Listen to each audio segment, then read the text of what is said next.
이렇게 주일 예배 자리를 하나님 우리에게 허락하시고 함께 예배할 수 있는 은혜 주심을 감사드리고, 하나님께서 우리 가운데 임재해 계시고 함께해 계시는 줄 믿습니다. 또 우리에게 큰 은혜 베풀어 주실 줄 믿습니다. 지난 시간에는 선지자들이 구원의 진리를 알기 위해서 어떻게 힘썼는지 그 부분을 살펴보았습니다. 연구하고 부지런히 살피고 상고했다, 이런 세 가지 단어를 이렇게 의미를 살펴보았습니다. 아마 선지자들은 구원의 진리만 아니라 다른 모든 진리에 대해서도 그와 같은 자세로 전심전력했을 것이라, 이런 생각을 하게 됩니다. 우리도 선지자들과 같은 자세로 이런 진리를 추구해야 할 줄 믿습니다. 오늘 말씀은 거기에 이어지는 내용이 되겠습니다. 선지자들 속에 성령이 계셨다라고 말합니다. 11절에 자기 속에 계신 영, 성령님을 가리키는 것입니다. 이 말씀을 통해 이런 진리들을 생각하게 됩니다. 먼저 성령님이 선지자들 마음 안에 계셨다라는 것이 이렇게 분명합니다. 집에는 안방이 있고 안방 안에는 이 주인이 살면서 그 집을 관리합니다. 그와 같이 마음은 사람이라는 집의 안방이라, 이렇게 말할 수 있겠습니다. 그런데 그 안방에 주인이 집을 관리하듯이 마음에 사는 존재가 그 삶을 다스린다라고 하겠습니다. 선지자들의 마음속에는 성령님이 계셨고, 그래서 선지자들은 성령님의 다스리심 안에서 이와 같이 하나님 앞에 선지자로서의 삶을 충만하게 살 수 있었다는 것을 보게 됩니다. 우리 마음에도 성령님이 들어와 계신다, 성경이 이렇게 분명하게 말씀합니다. 여러분 믿으십니까? 성령님이 우리 안에 계시는 것 우리는 확신합니다. 할렐루야.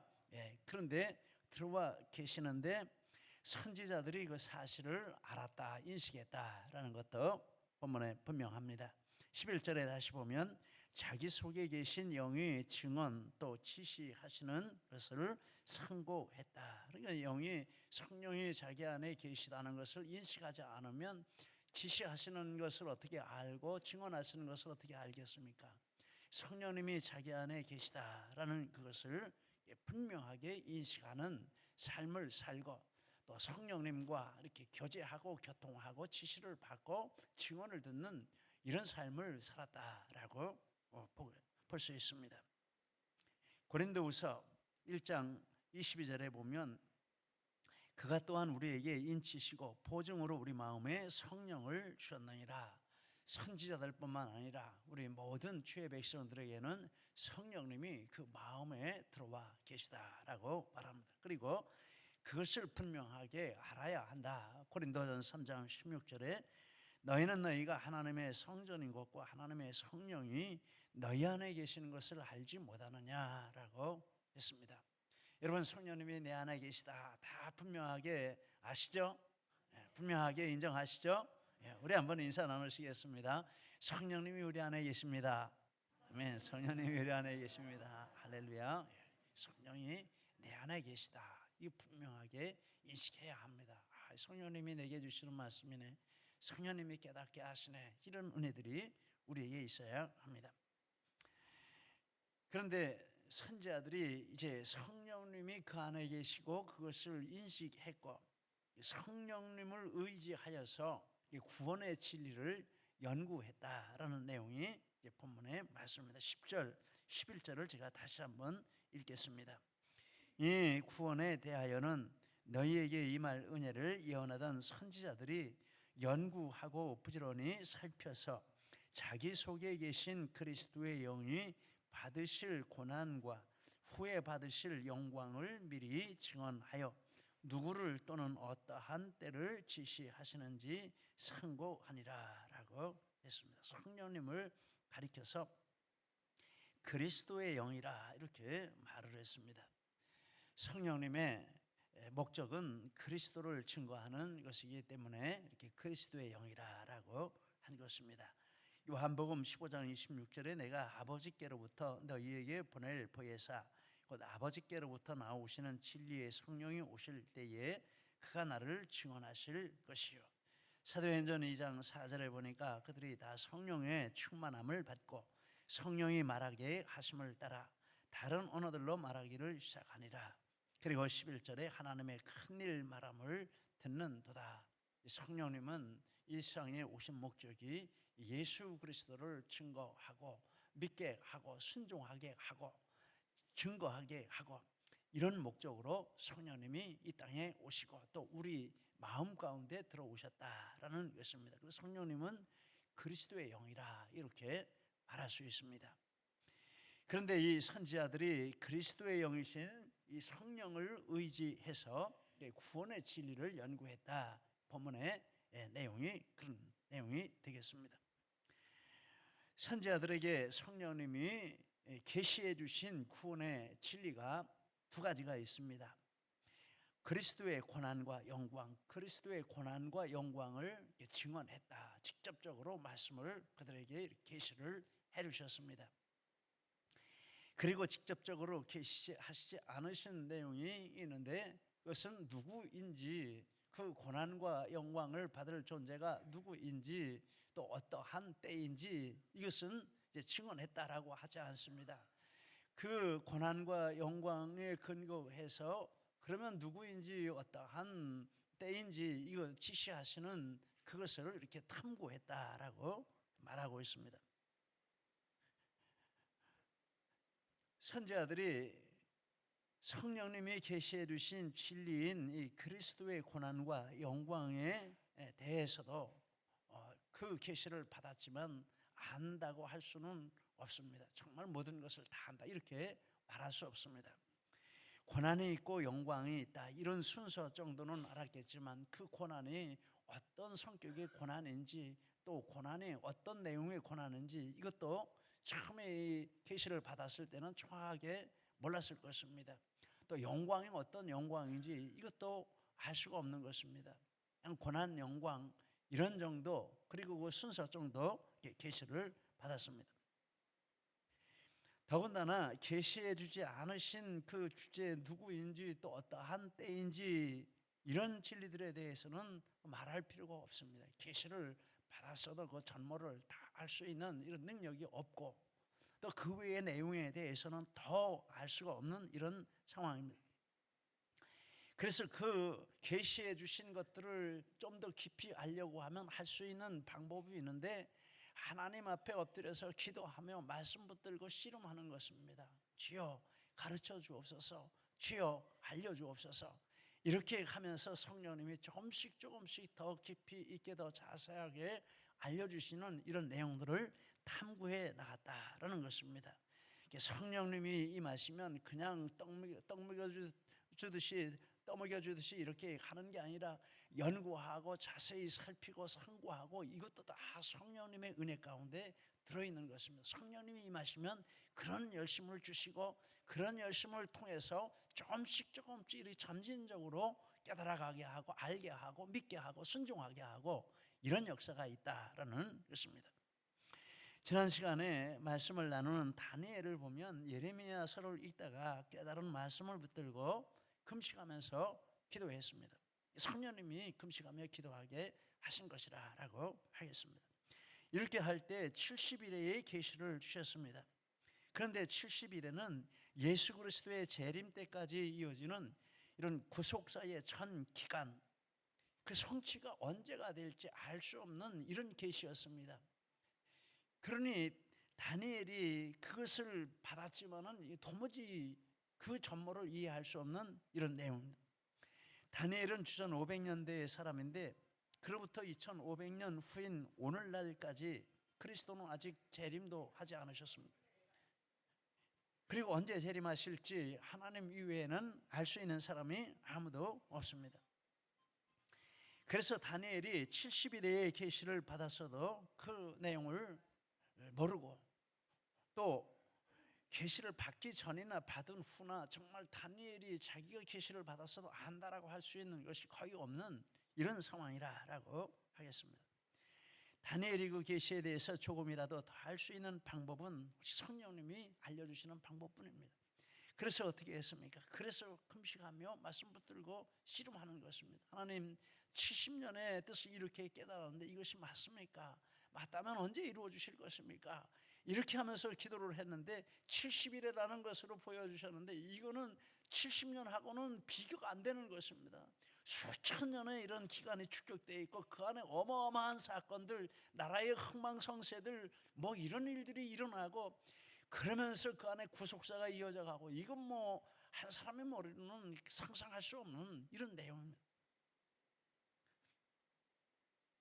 10장에 이어지는 11장, 12장에 보면 다니엘이 받은 계시들을 붙들고 성령님의 가르치심과 깨우치심에 대해서 이렇게 하나하나 받아서 이렇게 기록한 내용들이 나오고 성경이 다 그렇게 쓰여진 책입니다. 그냥 쉽게 아무렇게나 쓰여진 것이 아닙니다. 그러면 우리는 어떻게 하겠습니까? 이렇게 쓰여진 성경이기 때문에 우리가 하나님의 말씀을 대할 때도 성령님의 도우심을 구하며 이와 같이 해야 한다라는 것입니다. 이렇게 해서 성령님, 자기 속에 계신 성령님을 의지해서 먼저 계시해 주신 그 말씀을 붙들고 이렇게 씨름한 겁니다. 연구하고 살피고 또 상고하고 최선을 다해서 이렇게 해가면서 이제 점진적으로 조금씩 이렇게 하나님의 말씀을 깨달아 그리고 그것을 연구해서 그 내용을 기록한 것이 성경인데 그렇게 해서 나온 계시의 내용을 보면 그리스도의 구원에 대한 계시의 내용을 보면 모세는 유월절, 성막제도, 대제사장제도 이런 것으로 메시아의 전반적인 이런 사역에 대해서 이렇게 예언을 했습니다. 모세도 40년은 공부했습니다. 정말 호화롭게 살며 공부했고 내가 다 한다라고 생각해서 내가 다 할 수 있다. 그런데 하나님이 완전히 광야로 보내 40년을 완전히 이렇게 땅바닥에 이렇게 내던지셨습니다. 그리고 나서 이제 사역을 시작하며 계시를 받았는데 그 사람이 그 계시를 받았어도 이 의미를 100% 다 할 수는 없습니다. 그럼 가면서 이제 하나님이 주신 대로 기록을 해서 기록한 것이 이런 내용들입니다. 그래서 유월절, 성막제도, 대제사장제도 이런 것으로 메시아의 전반적인 이런 오실 메시아가 이런 분이시다, 이런 사역을 하신다, 이런 고난과 이런 영광이 있다라는 것을 그림자로 보여주었습니다. 이사야는 메시아가 대속의 죽으실 것을 기록했고 53장 스가랴는 메시아가 나귀를 타고 예루살렘에 입성하셔서 고난 당하실 것을 기록했고 다윗은 예수 그리스도의 부활을 예언했고 시편 16편 이런 내용들을 통해서 이 그리스도가 받으실 고난과 고난 후의 영광에 대해서 그리고 그리스도가 누구신지 또 어떠한 때를 지시하시는지 거기까지 고난과 영광 받는다는 도대체 그분이 누구인지 궁금한 것입니다. 그리고 그때가 언제인지 이것도 궁금한 것입니다. 이사야는 그리스도는 하나님이 사람이 되실 분이심을 예언했습니다. 이사야 9장 6절에 이는 한 아기가 우리에게 낳았고 한 아들을 우리에게 주신 바 되었는데 그의 어깨에는 정사를 메었고 그의 이름은 기묘자라 모사라 전능하신 하나님이라 영존하시는 아버지라 평강의 왕이라 할 것임이라. 그가 누구신지 궁금해했는데 이사야 선지자에게 계시해 주신 것을 보니까 하나님이 사람이 되어서 오시는 분이다 이런 계시를 해주셨어요. 여러분 이사야가 이걸 쉽게 깨달을 수 있겠습니까? 도무지 계시를 받아서 기록은 하는데 당장 이렇게 알기는 어려웠을 것입니다. 나중에 믿었겠죠. 미가는 그리스도가 베들레헴에서 나실 것을 예언했습니다. 미가서 5장 2절에 베들레헴 에브라다야 너는 유다 족속 중에 작을지라도 이스라엘을 다스릴 자가 내게서 내게로 나올 것이라 그의 근본은 상고의 영혼에 있느니라. 말라기는 그 때에 대해서 세례 요한이 출생한 후에 그 후에 바로 오실 분이 바로 메시아가 오신다. 그때가 세례 요한이 출생한 때가 이게 그리스도가 오시는 때다. 그 때에 대해서 말을 했습니다.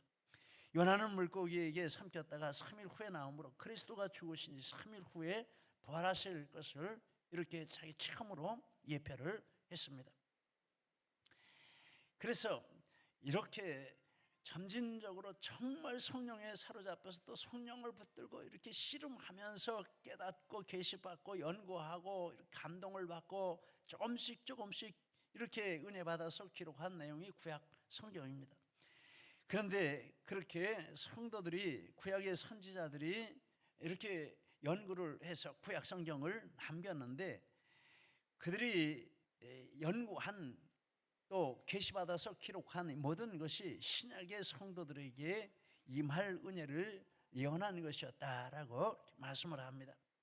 10절에 보니까 너희에게 임할 은혜를 예언하던 선지자들이 연구하고 부지런히 살폈다라고 말씀합니다. 이 말씀의 뜻을 이와 같이 생각해 보았습니다.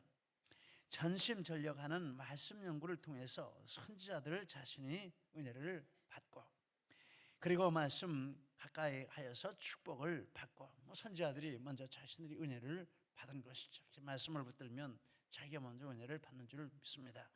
그런데 거기서 끝나는 것이 아니라 그들이 그렇게 말씀을 붙들고 씨름한 것이 신약의 성도들에게 큰 은혜의 통로가 되었다라는 내용을 말씀합니다. 그들의 예언은 신약 성도들이 예수가 그리스도이시다라는 이것을 연결시키는 데 절대적인 기여를 했다라는 것입니다. 만약에 구약 선지자들의 예언이 없으면 오신 그 예수님이 그리스도라는 사실을 알 수 있는 방법이 없습니다. 예수님의 성육신에 대해서 그렇습니다. 마태복음 1장 22절 이하에 보면 모든 일이 된 것은 주께서 선지자로 하신 말씀을 이루려 하심이니 이르시되 보라 처녀가 잉태하여 아들을 낳을 것이요 그 이름을 임마누엘이라 하리라 하시니 이를 번역한즉 하나님이 우리와 함께 계시다 함이라. 그리고 그 말씀은 이사야서 7장 14절 보라 처녀가 잉태하여 아들을 낳을 것이요 그 이름을 임마누엘이라 하리라. 그 말씀을 배경으로 예수님의 성육신에 대해서 이렇게 한 것입니다. 그렇지 않으면 이분이 하나님이 사람이 되어서 오신 분이라는 것을 알 수 있는 방법이 없습니다. 성육신에 대한 진리, 이 선지자들이 계시를 받고 이와 같이 연구하고 기록한 그것을 근거로 신약 성도들은 믿게 되었다라는 것입니다. 예수님의 부활에 대해서 그렇습니다. 사도행전 2장 32절에 보면 예수를 하나님이 살리신지라 이렇게 하면서 다윗의 시편을 근거로 했습니다. 시편 16편 10절 11절에 보면 주께서 내 영혼을 소홀해버리지 아니하시며 죄의 거룩한 자를 멸망시키지 않으실 것임이니이다. 주께서 생명의 길을 내게 보이시니 주의 앞에는 충만한 기쁨이 있고 주의 오른쪽에는 영원한 즐거움이 있나이다. 이에 메시아의 부활을 예언한 시인데 사도들이 그 말씀을 근거로 구약 성경에 메시아가 부활한다고 하셨는데 바로 이 예수님이 부활하신 그 메시아시다라고 이렇게 증언을 한 것입니다. 그래서 예수님의 대속에 대해서도 그랬습니다. 갈라디아 3장 13절에 그리스도께서 우리를 위하여 저주를 받은 바 되사 율법의 저주에서 우리를 속량하셨으니 기록된 바 나무에 달린 자마다 저주 아래 있는 자라 하였습니다. 그런데 이 말씀은 신명기 21장 23절에 나무에 달린 자는 하나님께 저주를 받았습니다. 이 말씀에 근거해서 해석을 한 것입니다. 왜 나무에 달려서 죽었는지 몰라요. 모르는데 구약 성경에 보니까 나무에 달린 자가 저주받은 자다. 그래서 그 말씀을 근거로 예수님이 십자가에 죽으신 것에 대해서 그 의미를 발견하고 해석을 했다라는 것입니다. 예수님의 성육신, 예수님의 대속, 예수님의 부활, 이 모든 것들이 다 구약의 성도들이 이 성령의 계시와 성령의 이런 도움을 받아서 기록한 구약 성경을 통해서 깨닫게 되고 해석하게 되고 믿게 되는 이런 열매를 맺었다라는 것입니다. 그래서 하나님이 하시는 일이지만 선지자들의 이런 노력이 없었다면 신약의 성도들은 예수님을 그리스도로 믿을 방법이 전혀 없다라는 것입니다. 믿을 수가 없습니다. 그러니 선지자들이 그와 같이 성령 의지하고 최선을 다해서 전심전력해서 헌신한 그 열매가 신약의 성도들이 예수 믿는 이것을 통해서 열매를 맺었다라는 것입니다. 오늘 우리가 이와 같이 예배드리는 이것도 구약 성도들의 이런 구약의 선지자들의 성령에 의지해서 이렇게 헌신한 그 열매라고 믿습니다. 그분들이 볼 때 정말 기쁠 것입니다. 할렐루야. 그런 것입니다. 그러면서 이런 교훈을 생각해 보게 됩니다. 구약 선지자들의 이런 모습은 우리에게도 적용이 된다, 이런 생각을 하게 됩니다. 우리가 선지자들처럼 말씀을 붙들고 씨름하고 말씀대로 순종하고 살려고 이렇게 발버둥을 친다면 하나님은 우리를 선지자와 똑같은 방식으로 쓰시지는 않으실 수 있습니다. 그렇지만 또 다른 많은 은혜의 방편으로 우리를 통해서도 정말 선한 열매가 맺히는 이런 방편으로 우리의 헌신과 우리의 믿음을 사용하실 수 있다, 이런 생각을 하면서 한 형제가 생각이 났습니다. 안수현 형제라고 하는데 1972년에 출생해서 2006년에 만 33세의 나이로 천국에 갔습니다. 고려대학교 의대를 졸업하고 군의관으로 근무하는 중에 사고로 이렇게 순직을 했습니다. 그의 전기가 있는데 그 청년 바보 의사, 종종 제가 인용하는데 그 책에 보니까 244면 이하에 보니까 한 방향으로 오래된 순종, 이런 타이틀의 글이 나오고 있습니다. 이 문장만 봐도 마음에 뭐가 이렇게 확 은혜가 됩니다. 한 방향으로 오래된 순종. 그 내용을 쭉 이렇게 살펴보니까 이렇습니다. 초등학교 시절 수연이는 보이스카웃에 들지 않았습니다. 주일 예배에 빠질 수 없다는 이유에서입니다. 부흥회가 있는 날에는 학교를 결석하기도 했습니다. 아주 춥고 눈이 오는 날에도 할머니는 교회에 빠질 수가 없었습니다. 어린 수연이가 막무가내로 끌고 나왔기 때문입니다. 또 사춘기라 방황하기 쉬운 시절에도 수연이는 여전했습니다. 교회와 학교에서 자신이 배우고 하는 바를 그대로 행했습니다. 대입을 앞두고 있다고 해서 예배를 소홀히 드리지 않았습니다. 대학에 들어가서 의대에 들어가서도 그는 흔들리지 않았습니다. 공부가 밀리고 시험이 닥치고 유급을 당해도 유급을 당한 이런 경험이 있습니다. 재수도 했습니다. 여전히 주일학교 교사를 했습니다. 사람들은 그가 능력이 많다고 했습니다. 그러나 그것이 아니었습니다. 그는 다른 것을 희생하고 오직 주님을 우선순위에 놓기 위해 최선을 다했을 뿐입니다. 우리 대학에 다니는 청년 형제 자매들도 이런 모습으로 신앙생활을 하는 것을 이렇게 보게 됩니다. 정말 감사하고 또 더욱 이런 모습으로 하나님을 붙들고 믿음으로 승리하는 우리 지체들이 다 될 수 있기를 바랍니다. 그리고 이제 인턴이 되고 레지던트가 되고 군의관이 되었습니다. 그는 항상 똑같았습니다. 예배를 사랑하고 전도를 사랑하고 가진 것을 나누었습니다. 그는 새벽 예배를 사랑했습니다. 목사님 말씀이 끝나면 단 위에 올라 무릎을 꿇었습니다. 큰 몸을 구부려 머리를 땅에 대고 기도했습니다. 재수생 시절부터 그의 몸에 밴 기도 자세였습니다. 기독교인이 아닌 사람들에게 그는 밥맛 없는 사람이었습니다. 그러나 이상하게도 밥맛 없는 그가 말을 하거나 행동을 하면 사람들이 신뢰했습니다. 그러면서 결론으로 이런 말합니다. 그는 한 길밖에 모르는 바보였습니다. 힘이 들고 외로워도 주인이 정한 길을 순종하며 뚜벅뚜벅 걸어가는 낙타와 같았을 뿐입니다. 그리고 또 읽어보니까 이제 본인의 쓴 글이 이렇게 나와서 좀 읽어보았습니다. 의대 본과 1학년에 올라갔을 때 관건은 역시 시간이었다. 매주 화요일 의대 기독학생회 모임이 있었는데 어떻게 하면 빨리 마치고 다시 도서관에 돌아와 공부할 것인지를 계산하기에 바빴다. 하지만 뒤풀이와 성경 공부 모임이 이어지면 내 계획대로 시간을 활용할 수 없다는 것을 알고 마음이 복잡해졌다. 결국 주님께 화요일을 온전히 내어드리기로 결정하고 나서야 겨우 평안을 되찾았다. 매주 월요일 아침에는 시험이 있었다. 교회 성경 공부 리더였던 나는 1년 동안 주일 아침 9시부터 저녁 6시까지 시간을 교회에서 보내고 부랴부랴 독서실로 돌아와 꼬박 밤을 샜다. 본과 시절 내가 직면했던 하나님의 음성은 이것이었다. 내가 날 위해 시간과 마음을 포기한다면 내가 정말로 그 예배를 기쁘게 받겠다.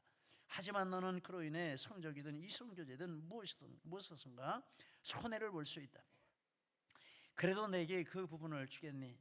나는 책상 앞에 코람데오라고 하는 문구를 붙였다. 하나님 앞에서라는 이 문구를 볼 때마다 옷깃을 여민다. 그분 앞에 서서 친밀함과 경외함 두 기둥을 죽으러 내 안에서 일어나는 크고 작은 분주한 생각들을 가라앉히고 나의 마음과 생각을 그분께 고정시킨다. 그리고 이 책의 표지에 보면 바로 이 책입니다.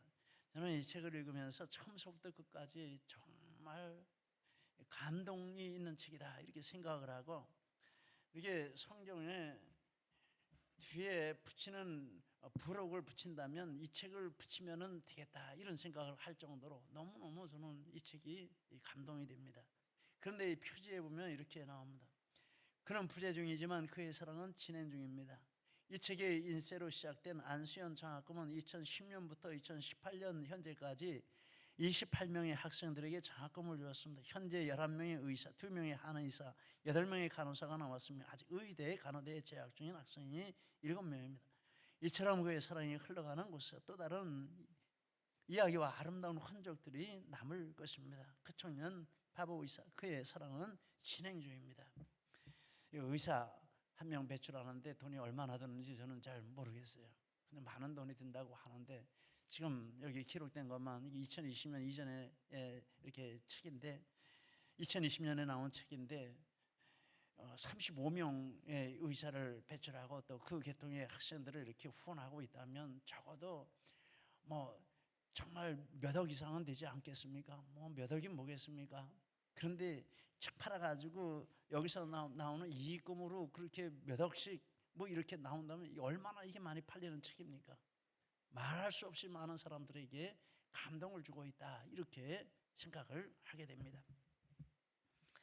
그래서 정말 하나님 앞에 이렇게 성령에 붙들려서 또 성령을 붙들고 진지하게 최선을 다해서 사는 삶이 있다면, 예수 생명이 있는 삶을 사는 삶이 있다면 그것은 씨앗이라고 생각을 하게 됩니다. 하늘의 미랄이 이 땅에 떨어져 열매를 맺으면 많은 열매를, 썩으면 많은 열매를 맺는다라고 해요. 선지자들이 그러했고, 또 이와 같이 안수의 형제 같은 분이 그러했고, 하나님은 우리에게도 그런 삶을 살게 권면하시는 줄 믿습니다.